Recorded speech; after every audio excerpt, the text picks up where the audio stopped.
School study point में आपका स्वागत है। मैं रणविजय आपका हार्दिक स्वागत करता हूं। आज का जो हमारा ज्योग्राफिकल जो टॉपिक होगा वो है भारत का भौतिक स्वरूप। भारत का भौतिक स्वरूप, फिजिकल फीचर,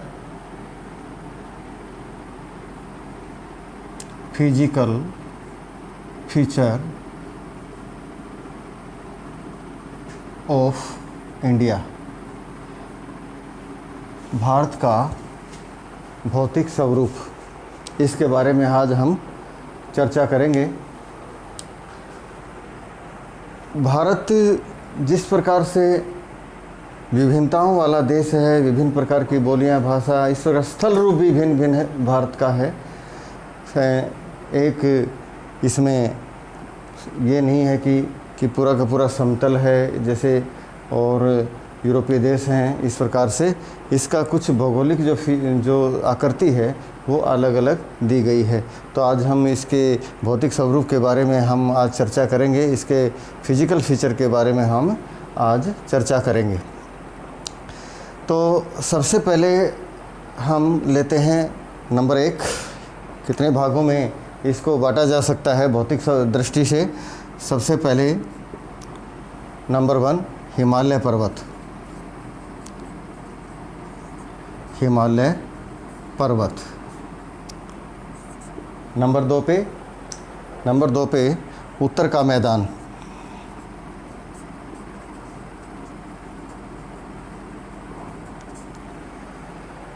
नंबर 3 पे थार का मरुस्थल।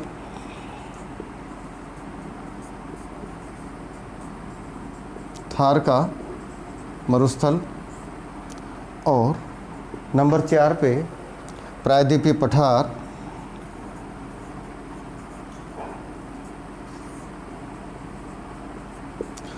और नंबर 5 पे तटीय मैदान।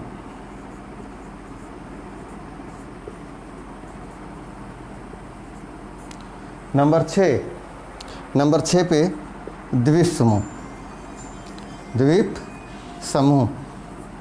तो इस प्रकार से भौतिक दृष्टि से हम भारत को 6 भागों में विभाजित करते हैं, इसका डिवाइडेशन करते हैं हम।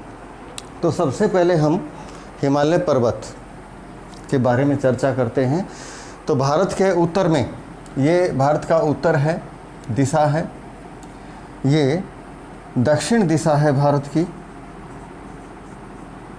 और ये भारत का पूर्व है, और ये भारत का पश्चिम है।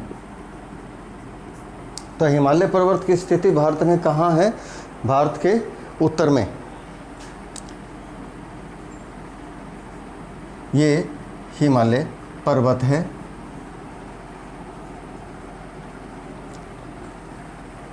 हिमालय पर्वत एक वलित पर्वत है। हिमालय पर्वत।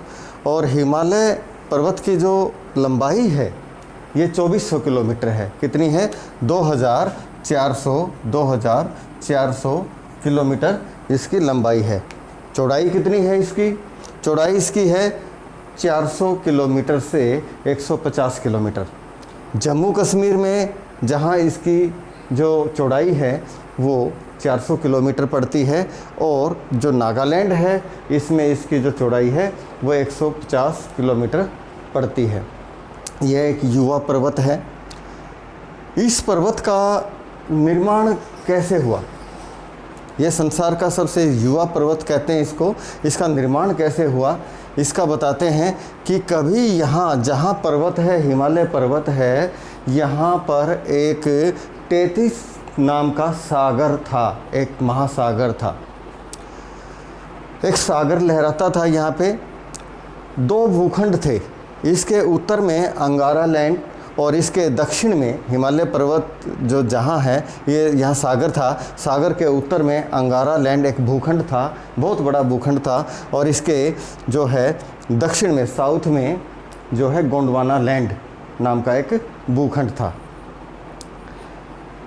हजारों वर्षों तक अपर्दन होता रहा और कटाव होता रहा, चट्टानें टूटती रही और समुद्र में तलछट जमा होते गए। इसीलिए इस पर्वत की जो अवसादी चट्टानों से बना ये पर्वत है, अवसाद जमा होते रहे।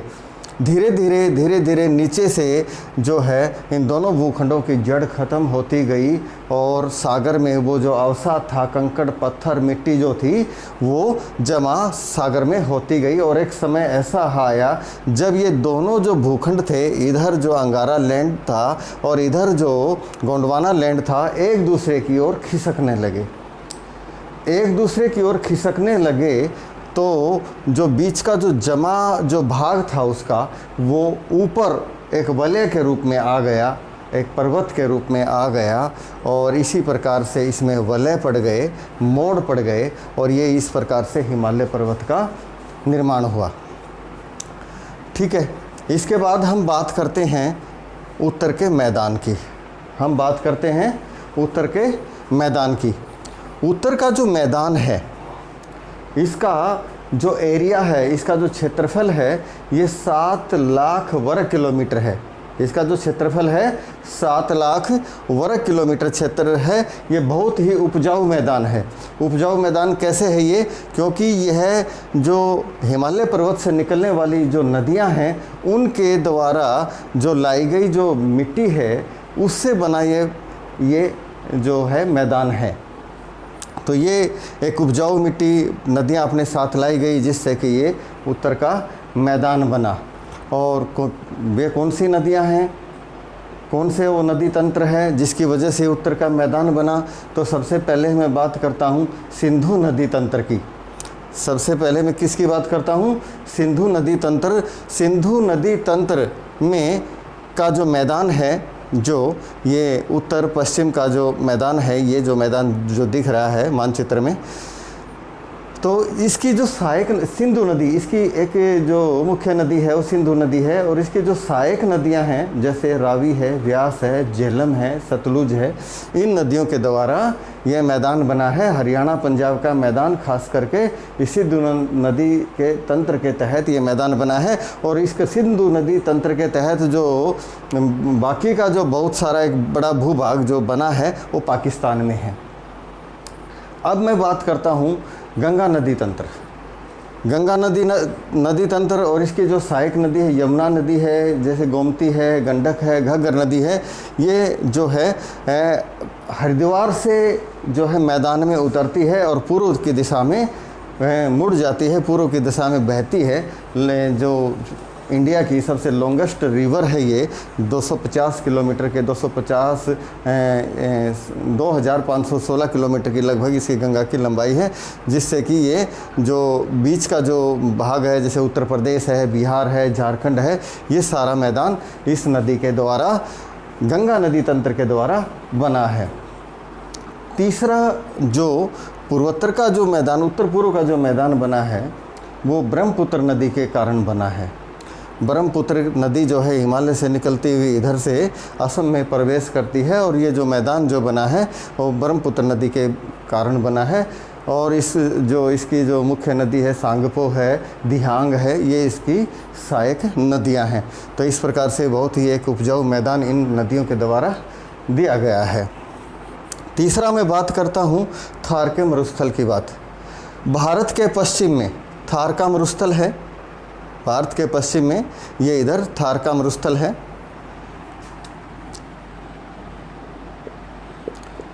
ये जो है, ये जो एरिया है, ये थार का मरुस्थल है। ये यहाँ पर रेत के टीले हैं, धूल भरी आंधियाँ चलती हैं और कभी भारत और पाकिस्तान के बीच बॉर्डर का भी कभी कभी पता नहीं चल पाता, क्योंकि कभी आज रेत जो है, जो आंधी है, एक रेत का टीला यहाँ बना देती है, कल उठा करके दूसरी जगह बना देती है। ये थार का मरुस्थल, ठीक है। और जो तीसरा जो पार्ट है, जो तीसरा जो भौतिक स्वरूप है भारत का, तीसरा थार का मरुस्थल था। चौथा प्रायद्वीपीय पठार। प्रायद्वीपीय पठार, ये भारत का प्रायद्वीपीय पठार है। ये प्रायद्वीपीय पठार कहाँ से कहाँ तक है ये मैं बता देता हूँ। यहाँ ये उत्तर पश्चिम लोकेशन है भारत की। उत्तर है जी, हाँ, उत्तर पश्चिम जो है यहाँ तक है, ये उत्तर पश्चिम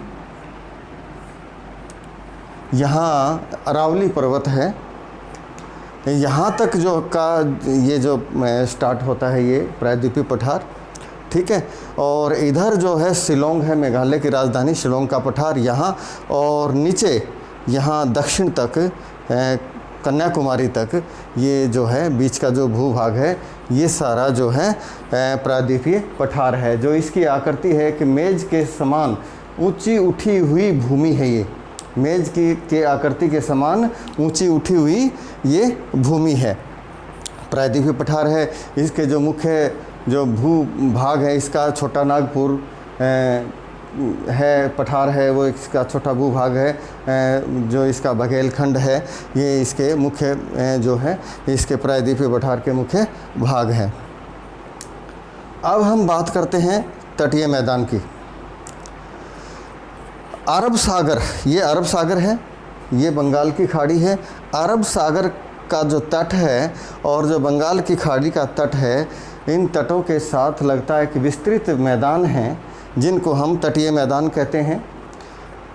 पूर्वी घाट भी हम इसको कहते हैं, ये पूर्वी घाट, ये पश्चिमी घाट भी हम बोलते हैं। विस्तृत मैदान है ये जो है विस्तृत जो है ये मैदान है, बहुत उपजाऊ मैदान है ये। तो ये जो पश्चिमी जो घाट है इसका पूर्वी घाट है, इसकी जो औसत ऊंचाई है पूर्वी घाट की वो 600 मीटर के लगभग इसकी औसत ऊंचाई है। इस जो तटीय जो मैदान है यहाँ पर महेंद्रगिरी पर्वत है जिसकी ऊंचाई जो है 1500 मीटर से अधिक इसकी ऊंचाई है। और जो पश्चिमी घाट है इसमें इसकी जो 900 से 1600 मीटर तक की इसकी ऊंचाई है, ठीक है। अब जो इसका छठा जो फीचर है वो द्वीप समूह है। हमारे समुद्र में जो है द्वीप समूह है, ये लक्षद्वीप समूह है, और ये इधर जो है अंडमान निकोबार द्वीप समूह है। तो जो लक्षद्वीप समूह है, लक्षद्वीप समूह की इन द्वीपों की आकृतियाँ जो है घोड़े की नाल के समान, घोड़े की जो नाल होती है इस प्रकार से इनकी द्वीपों की आकृतियाँ हैं। ये छोटे छोटे द्वीप हैं जिनको इनकी राजधानी कावरती है, लक्षद्वीप के नाम से इनको जानते हैं। और यहाँ बंगाल की खाड़ी में जो द्वीप हैं ये अंडमान निकोबार द्वीप समूह, अंडमान में लगभग 200 द्वीप हैं और निकोबार में 19 द्वीप हैं, 219 द्वीप हैं जो कि एक समुद्र में डूबी हुई पहाड़ियाँ हैं, ठीक है। और इसमें की जो राजधानी है वो पोर्ट ब्लेयर है, और जो है सिल्वर जेल प्रसिद्ध है, अंग्रेज़ों के समय से प्रसिद्ध थी ये। यहाँ पर क्रांतिकारियों को रोका जाता था, काला पानी की सज़ा दी जाती थी। और इसका जो यहाँ राजधानी से इसकी पोर्ट ब्लेयर से 135 किलोमीटर की दूरी पर यहाँ पर एक द्वीप पड़ता है जिसका नाम है बैरन द्वीप। भारत का एकमात्र सक्रिय ज्वालामुखी बैरन द्वीप पर है। पहली बार ये मई 2005 में फटा था और इसके बाद में 2013 में और 15 में ये सक्रिय फिर से हुआ है। तो ये जो फिजिकल स्वरूप है भारत का, जो अलग अलग मैंने बताया, हिमालय पर्वत, उत्तर का मैदान, थार का मरुस्थल, प्रायद्वीपीय पठार, तटीय मैदान, द्वीप समूह। तो ये मैंने बताया हिमालय पर्वत के बारे में आपको बताया, उत्तर के मैदान के बारे में आपको बताया कैसे बना है, थार के मरुस्थल के बारे में बताया, और इसके बाद जो प्रायद्वीपीय पठार है जो मेज की आकृति के समान ऊँची उठी हुई भूमि है इसके बारे में आपको बताया गया, तटीय मैदानों के बारे में आपको बताया गया, द्वीप समूह के बारे में बताया गया। तो ये भारत का भौतिक स्वरूप है। मुझे उम्मीद है कि ये आपको समझ आया होगा, और ये यदि आपको ये जानकारी अच्छी लगी हो तो लाइक कर देना और इस चैनल को सब्सक्राइब कर देना। धन्यवाद।